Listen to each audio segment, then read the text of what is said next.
નમસ્કાર મિત્રો, સ્વાગત છે તમારું આજના એક નવા વિડીયોમાં। આજની સૌથી મોટી અને ચોંકાવનારી ખબર છે કે રેશન કાર્ડ ધારકોને હવે મફત અનાજનો જથ્થો ન મળી શકે।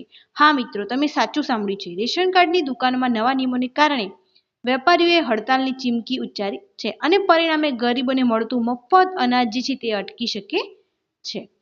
સરકારે જથ્થો ઉતારવા માટે જે છે તે ઓટીપી સિસ્ટમને લઈ નવા નિયમો લાગુ કર્યા છે, જેના કારણે જે છે તે રેશન કાર્ડની દુકાનોમાં જે વેપારીઓ છે એમનામાં જે છે એ ફરીથી આંદોલનની ચિમગારી ઉગી પડી છે।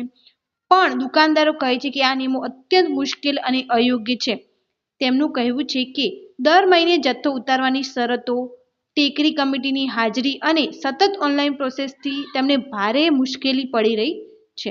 તો નવા નિયમો અનુસાર જે છે તેમને અલગ નવા નિયમો કરવામાં આવે છે, જેના કારણે જે છે તે વેપારીઓ દ્વારા આ ફરીથી આંદોલન કરવામાં આવી શકે છે, કેમ કે એમને ના પાડી છે કે જે છે આ નિયમોનું પાલન કરશે નહીં। હવે વાત એટલી ગંભીર છે કે રાજ્યભરના રેશનિંગ દુકાનદારો કહે છે કે જો તાત્કાલિક સમાધાન ન આવે તો તેઓ ફરી હડતાળ પર જે છે તે જઈ શકે છે અને આનું સૌથી મોટું નુકસાન જે છે ગરીબ લોકો જે છે તેમને થવા જઈ રહ્યું છે।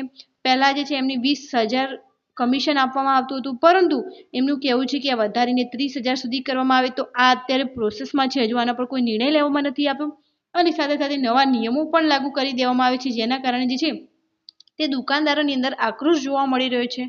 તેમનો સ્પષ્ટ દાવો છે કે સરકાર નિયમોમાં ફેરફાર કરે નહીં તો રેશનિંગની વિતરણ વ્યવસ્થા સંપૂર્ણ ઠપ થઈ જશે। મીન્સ કોઈ જે છે તે વિતરણ કરશે નહીં। મીન્સ આને નુકસાન થઈ શકે છે, જે રેશનદાર ધારકો છે એમને જથ્થો મળશે નહીં।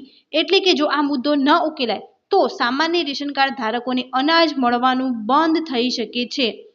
બે નિયમો કરવામાં આવે છે। એક તો પહેલું તો રેશન કાર્ડ જે ધારકો હતા એમના રેશન કાર્ડ ચેકવામાં આવ્યા પછી જે દુકાનદારો છે એ પણ હડતાળ પર જઈ શકે છે। તો નવેમ્બરમાં જે છે ત્યાં બધી મુશ્કેલીઓ આવી શકે છે અને રેશન કાર્ડ ના પણ એની અંદર જથ્થો ના પણ મળે એવું પણ બની શકે છે, કેમ કે હડતાળ થઈ શકે છે। મિત્રો, આ મામલો માત્ર વેપારીઓનો નથી, આ દરેક ગરીબ પરિવારના ભોજનનો પ્રશ્ન છે।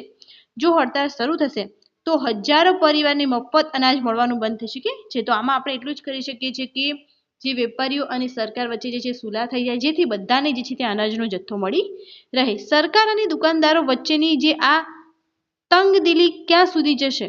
શું કોઈ ઉકેલ મળશે કે લોકો ભૂખ્યા જ રહી જશે? એની વાત પણ આપણે કરીશું અને તમે જે છે ત્યાંની અપડેટ લેવા માટે ચોક્કસથી જોડાયેલા રહો કે તમને હવે આ નીતિથી જે છે જથ્થો મળવાપાત્ર રહેશે કે નહીં, અથવા આ મુદ્દાનું કોઈ સોલ્યુશન આવી ચૂકે નહીં। આ મુદ્દા પર તમારું શું મંતવ્ય છે કોમેન્ટ જરૂર કરજો, જેથી બધાને ખબર પડે કે જે છે કે આમાં તમારું શું મંતવ્ય છે અને તમને જથ્થો મળવો જોઈએ કે નહીં, અને આનો ઉકેલ કેટલો ઝડપી આવી શકે તે જેથી જે છે બધા જ રેશન કાર્ડ ધારકોને વસ્તુ મળી શકે। અને વિડીયો લાઇક, શેર અને સબસ્ક્રાઇબ કરવાનું ભૂલશો નહીં, જેથી એવી જ મહત્વપૂર્ણ અને ચોંકાવનારી ખબર તમને સૌથી પહેલાં જે છે તે મળી શકે। તો રેશન કાર્ડ ધારકો જે છે એમને ચોક્કસપણે વસ્તુ મળી રહે એવું આપણે વિચારી રહ્યા છીએ, પરંતુ હવે જે વેપારીઓ અને સરકાર વચ્ચે જે છે એ પ્રોસેસ પૂર્ણ થાય પછી આપણને ખબર પડશે કે તમને નવેમ્બરની અંદર જે છે વસ્તુ મળવાપાત્ર રહેશે કે નહીં। અત્યારે તો પ્રોસેસ લાંબી થવાના કારણે, વધારે ટાઈમ લેવાના કારણે જે વેપારીઓ દ્વારા ફરીથી જે છે તે આંદોલનની ચિંગારી જે છે તે ઉમટી પડી છે।